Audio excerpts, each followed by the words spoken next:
प्यारे बच्चों, हिंदी की व्याकरण कक्षा में आपका एक बार फिर से स्वागत है। जैसा कि आप जानते ही हैं, हम अपना ज्ञान परखो भाग 2 का 8वां प्रश्न कर रहे थे। तो इसमें हमें क्या करना है, विशेषण और विशेष को पृथक पृथक करना है, उनको अलग करके लिखना है। तो आज हम शुरू करते हैं अपना 8वां प्रश्न। हमारा 8वां प्रश्न है, विशेषण विशेष्य को पृथक करो। तो पहले शुरू करने से पहले एक बार पुनरावृत्ति कर ली जाए कि विशेषण होता क्या है। विशेषण क्या है, विशेषण होता क्या है। सबसे पहले हम लिखते हैं अपना ज्ञान परखो भाग 2। हमारा है अपना ज्ञान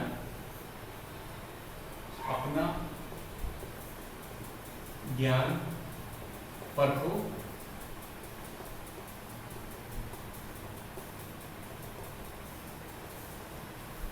तो ये विशेषण पे आधारित जो प्रश्न है, तो इसमें हमें क्या करना है, विशेषण और विशेष्य को पहचानना है और उन्हें अलग करके लिखना है। तो सबसे पहले हमें पता ही होना चाहिए कि ये विशेषण और विशेष्य होते क्या है। तो विशेषण वे शब्द होते हैं जो संज्ञा या सर्वनाम की विशेषता बताते हैं। विशेषण वे शब्द होते हैं जो संज्ञा या सर्वनाम की विशेषता बताते हैं। तो अब हम आगे चलते हैं, विशेष्य क्या होता है। जिस शब्द की विशेषता बतलाई जा रही है उसे विशेष्य कहते हैं, या फिर हम ऐसे भी कह सकते हैं, विशेषण जिस संज्ञा की विशेषता बताता है उसे विशेष्य कहा जाता है। या फिर हम ऐसे भी कह सकते हैं कि विशेष्य वह संज्ञा होता है जिसकी विशेषता बतलाई जा रही होती है। तो मूल रूप से जो विशेष्य है वह संज्ञा शब्द होता है। तो शुरू करते हैं अपना 8वां प्रश्न। प्रश्न 8,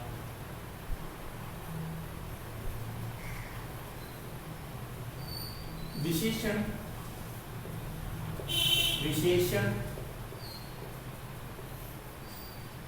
विशेष्य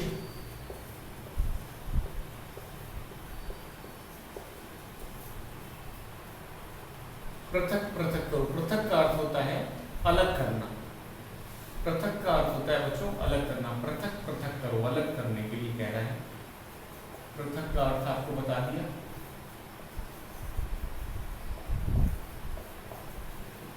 हमारा पहला वाक्य है,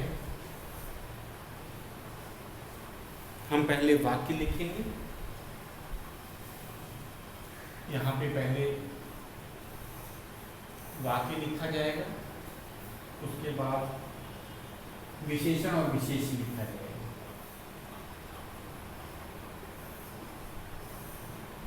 तो इधर हो गया वाक्य,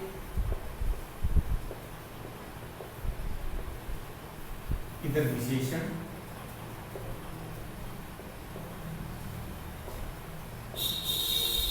और विशेष्य।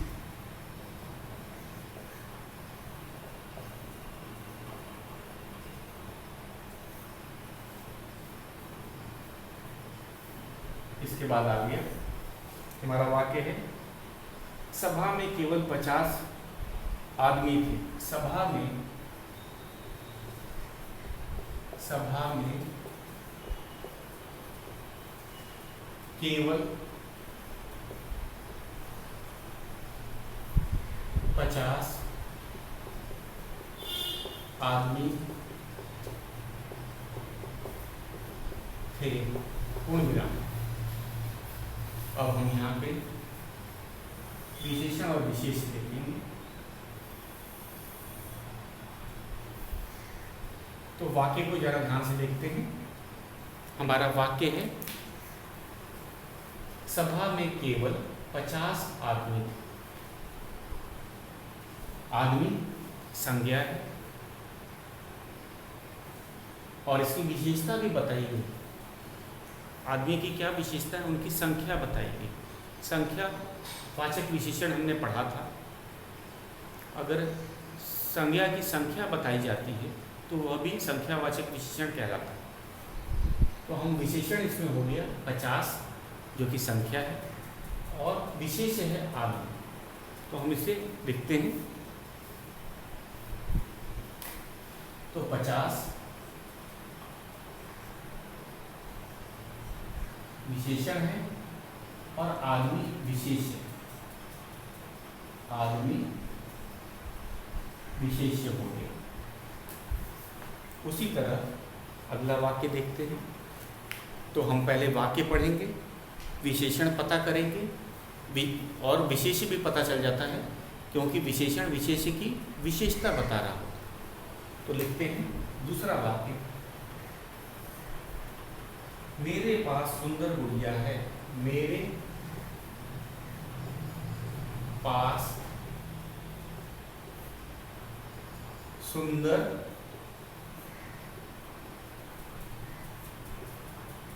गुड़िया है।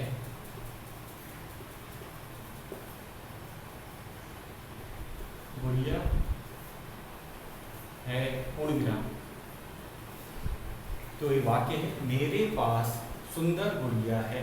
मेरे सर्वनाम हो गया, है क्रिया है, गुड़िया संज्ञा है। तो इसकी तो इस सर्वनाम की तो कोई विशेषता नहीं बताई, इस संज्ञा की विशेषता बताई है। गुड़िया कैसी है? सुंदर। तो सुंदर हो गया विशेषण और गुड़िया हो गया विशेष। तो हम इसे लिखते हैं, सुंदर है विशेषण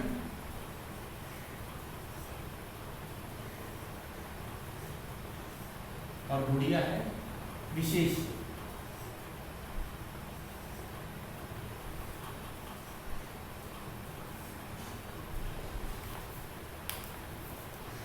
अब चलते हैं तीसरा, पेड़ पर कुछ पक्षी हैं। पेड़ पर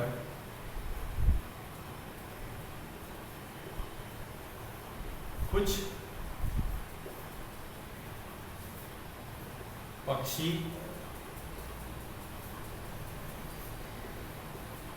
हैं। और इस वाक्य को पढ़ते हैं, पेड़ भी संज्ञा है, पक्षी भी संज्ञा है। तो बच्चों कभी कभी वाक्य में एक से अधिक संज्ञा भी आ जाते हैं। पेड़ संज्ञा है, पक्षी भी संज्ञा है, और हम जानते हैं पेड़ की विशेषता कुछ नहीं बताई गई है, लेकिन पक्षी की विशेषता बताई है। ये क्या है? परिमाण। उनकी संख्या जो कुछ है ये परिमाणवाचक विशेषण में आएगा। उनकी संख्या बताई गई है। तो कुछ विशेषण है, पक्षी विशेष्य। तो कुछ क्या है? यहाँ पे विशेषण है। अब इनकी गिनती नहीं पता, संख्या हमें एकदम सही संख्या नहीं पता, क्योंकि पेड़ पे पक्षी बहुत सारे बैठे हैं। कुछ पक्षी हैं, हम उनका संख्या नहीं जानते, उनके बोलने की आवाज़ आ रही है। तो यहाँ कुछ क्या है? विशेषण। पक्षी है विशेष। तो लिखते हैं, तो कुछ है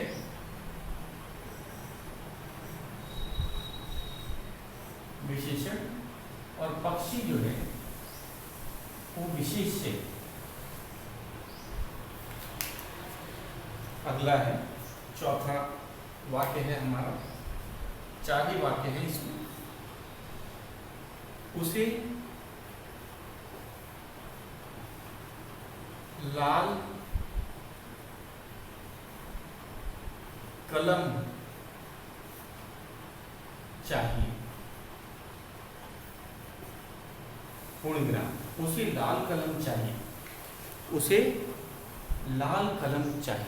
तो यहाँ पे उसे सर्वनाम, चाहिए क्रिया हो गया, लाल कलम और कलम भी है संज्ञा है। तो इसकी विशेषता है लाल।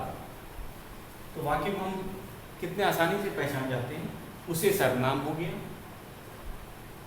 कलम संज्ञा हो गया, चाहिए क्रिया हो गया, लाल विशेषण हो गया। तो लाल विशेषण है, तो कलम को हम क्या कहेंगे? विशेष्य।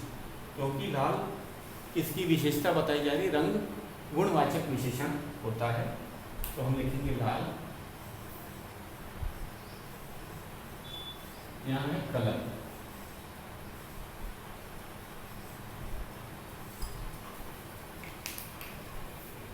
तो ये था बच्चों हमारा 8वां प्रश्न, ये हमने कर लिया।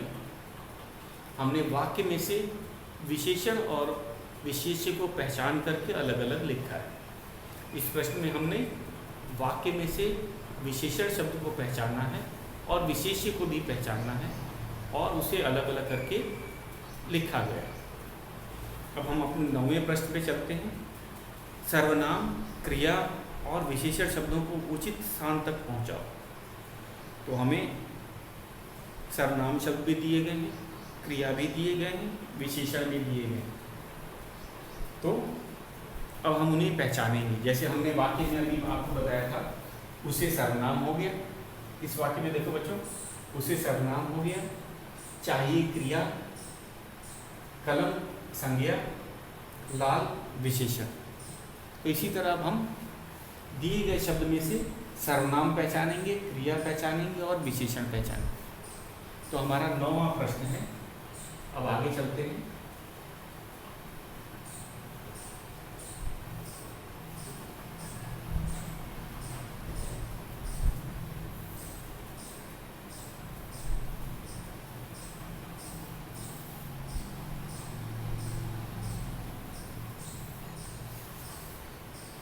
प्रश्न है 9वां, लिखते हैं सर्वनाम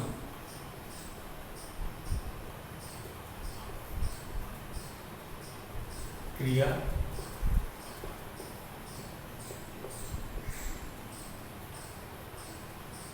व विशेषण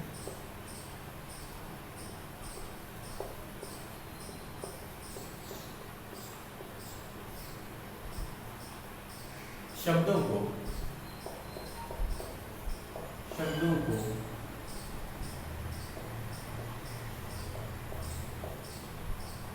उचित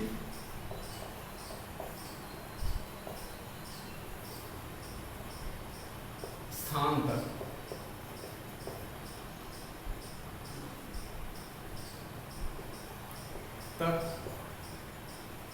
पहुंचाओ।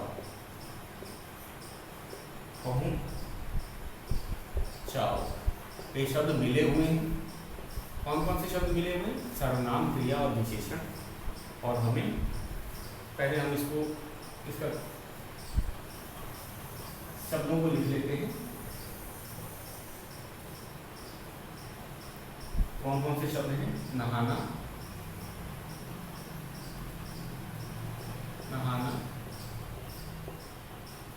उसका,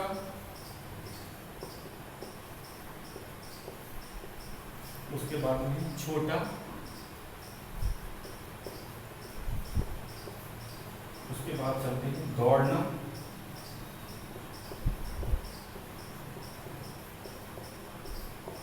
अगला शब्द है मैं, फिर है ऊंचा,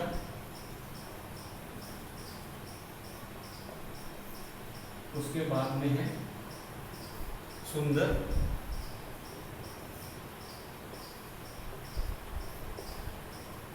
तुम, खाना,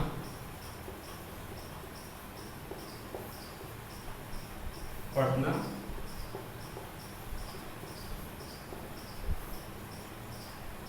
तेज,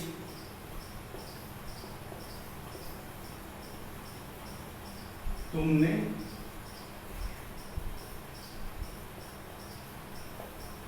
तो ये दिए गए शब्द थे बच्चों। अब हमें इसे 3 श्रेणियों में लिखनी है। कितनी श्रेणियां बनाई हैं? 3 श्रेणियों में लिखेंगे। सबसे पहला है हमारा सर्वनाम।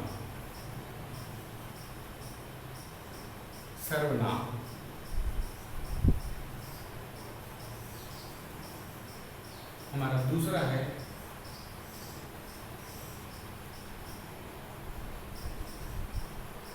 क्रिया और तीसरा है विशेषण।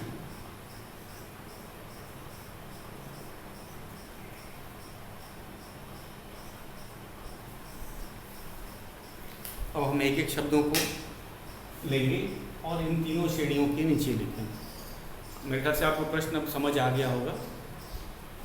इसमें सर्वनाम, क्रिया और विशेषण जो शब्द हैं आपस में मिले हुए हैं और हमें उन्हें सही स्थान पे पहुंचाना है। मतलब सर्वनाम के नीचे सर्वनाम के शब्द लिखेंगे, क्रिया के नीचे क्रिया के शब्द लिखेंगे और विशेषण के नीचे हम विशेषण के शब्द लिखेंगे।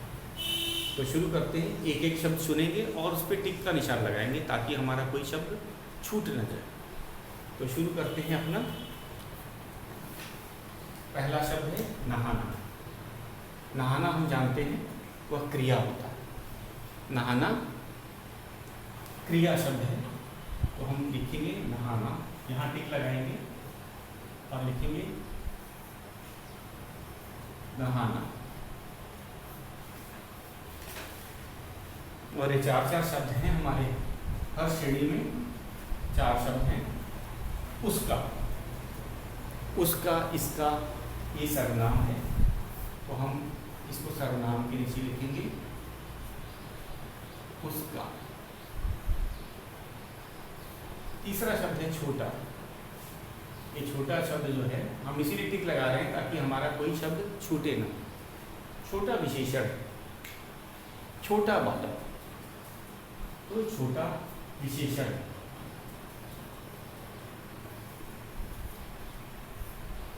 दौड़ना, दौड़ना, भागना, ये क्रियाएं हैं। हम दौड़ना को क्रिया के नीचे लिखेंगे।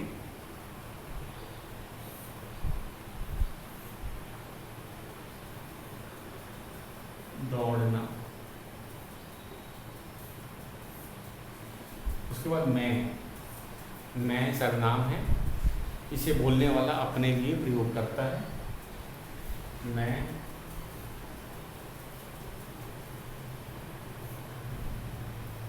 ऊंचा, ऊंचा, ऊंचा पर्वत, ये क्या है? विशेषण।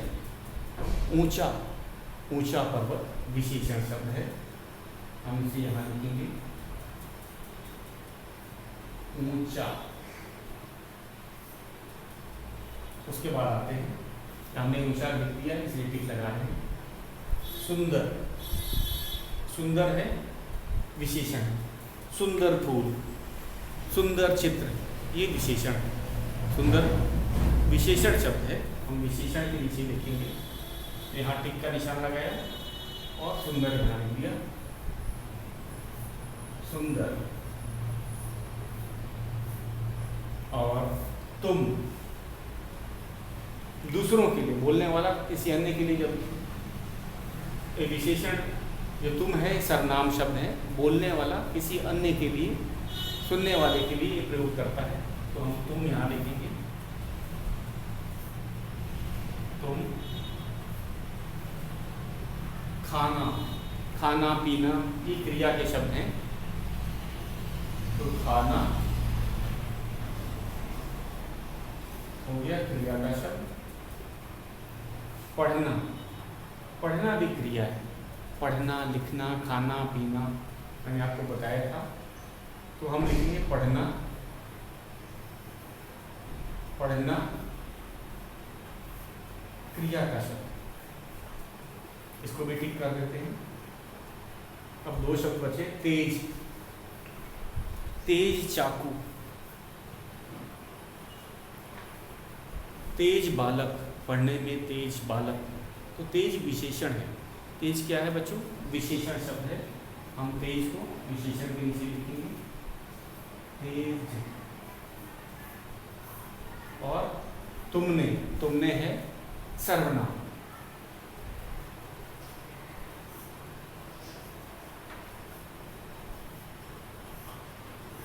तुमने हो गया सर्वनाम। हमने सभी शब्दों को इन तीन श्रेणियों के नीचे लिखा है। एक बार जांच लेते हैं क्या सभी सही लिखे गए हैं।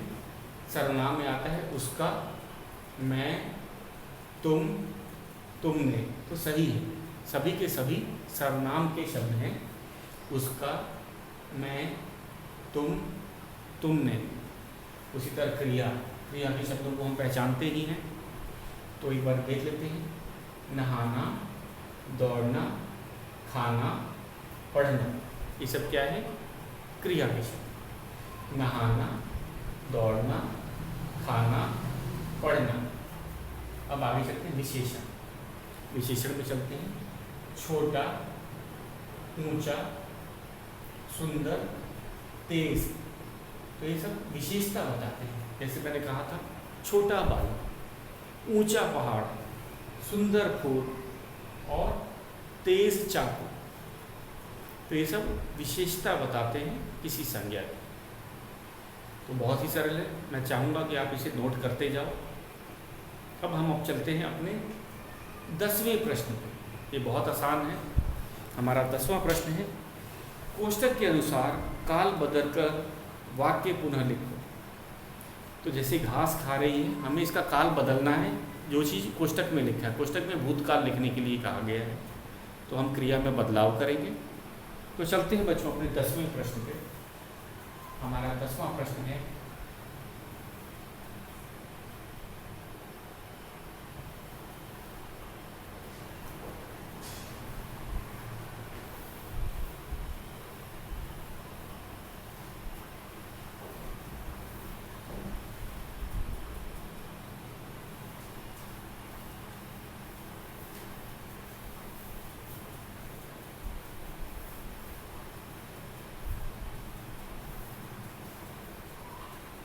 हमारा 10वां है, कोष्टक के अनुसार काल बदलकर वाक्य पुनः लिखो।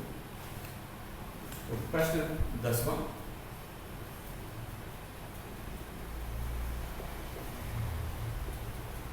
कोष्टक के अनुसार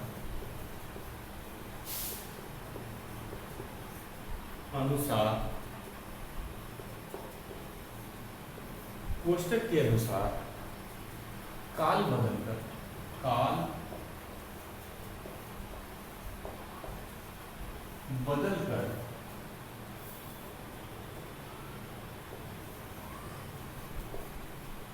वाक्य पुनः लिखो।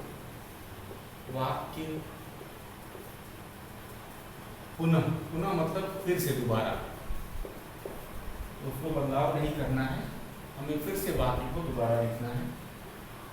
लिखो पूर्ण विराम।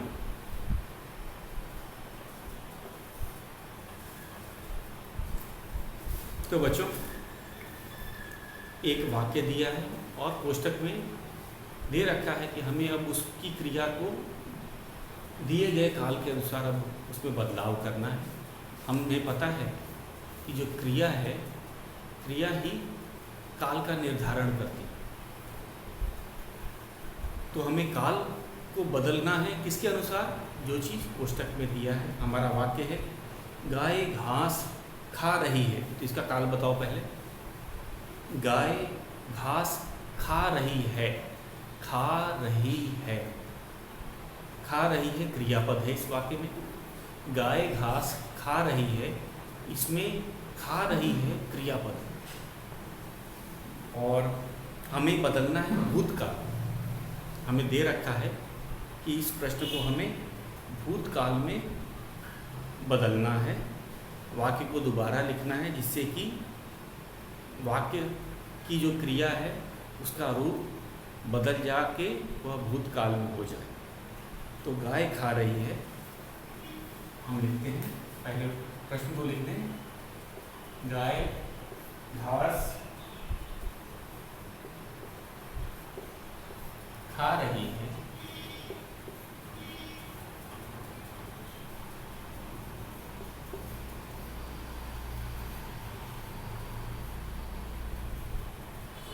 और हमें इसको बदलना है भूतकाल। ये दिया हुआ है। अब हम इसमें बदलाव करेंगे। बदलाव हम क्रिया में, आपको पता ही है, हमने क्रियापद को पहले पहचाना। अगर हमने क्रियापद को पहचान लिया तो हम आसानी से उसका काल, जो क्रिया का जो रूप है, वो भूतकाल की तरह बदल सकते। तो खा रही है यहाँ पे क्रियापद है। अब हम क्या करेंगे? गाय घास खा रही थी। तो है को हम थी में बदल देंगे, वह भूतकाल में, मतलब घास खाने का काम पूरा हो चुका है। कब? बीते समय में पूरा हो चुका है। तो लिखेंगे गाय घास खा रही है, खा रही थी, खा रही थी, पूर्ण विराम। दूसरी तरह दूसरा प्रश्न करेंगे। दूसरा भी बहुत सरल है। बंदर ऊपर चढ़ गया, बंदर ऊपर चढ़ गया,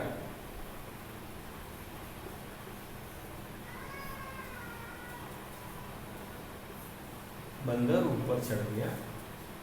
इसको हमें बदलना है भविष्य काल में, दे रखता है भविष्य काल में, इसको बदलना है। तो चढ़ गया ये था क्रियापद, चढ़ गया क्रियापद है, इसको हम बदलेंगे। तो लिखेंगे बंदर ऊपर चढ़ेगा, चढ़ेगा, पूर्ण विराम। तो ये भविष्य काल में हमने इसको परिवर्तन कर दिया, बंदर ऊपर चढ़ेगा, भविष्य काल हो गया। इसे भूतकाल बनाकर गाय घास खा रही थी, गाय घास खा रही थी। दो और वाक्य में उसको कर लेते हैं, ये भी बहुत सरल है।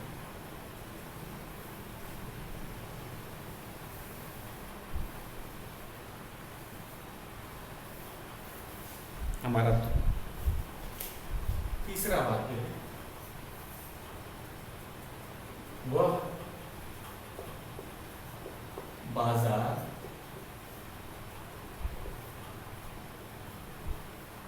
जाएगा,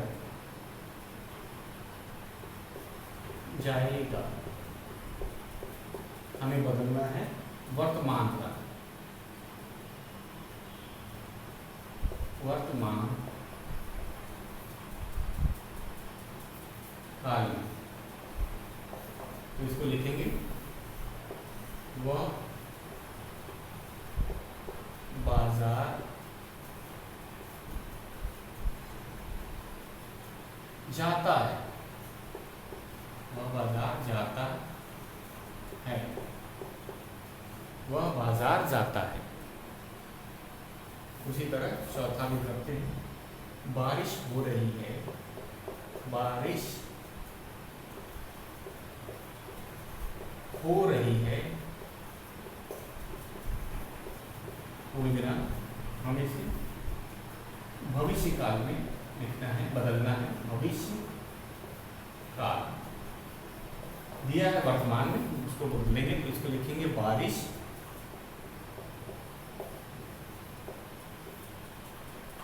होएगी, बारिश होएगी,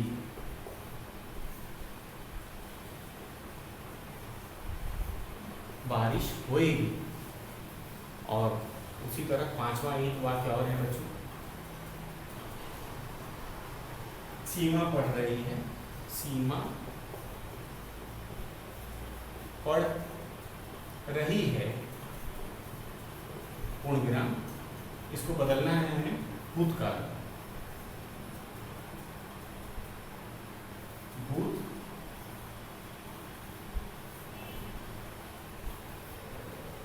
लिखेंगे सीमा ने पढ़ा, सीमा ने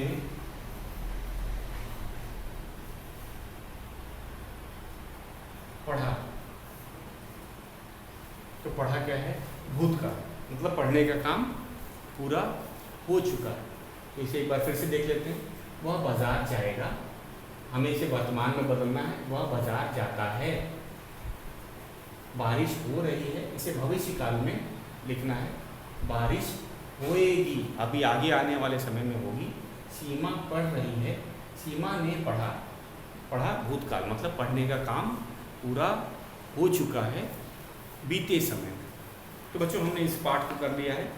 अब हम 9वें पाठ पे आएंगे, अधिकारी शब्द पे। आज के लिए बस इतना ही।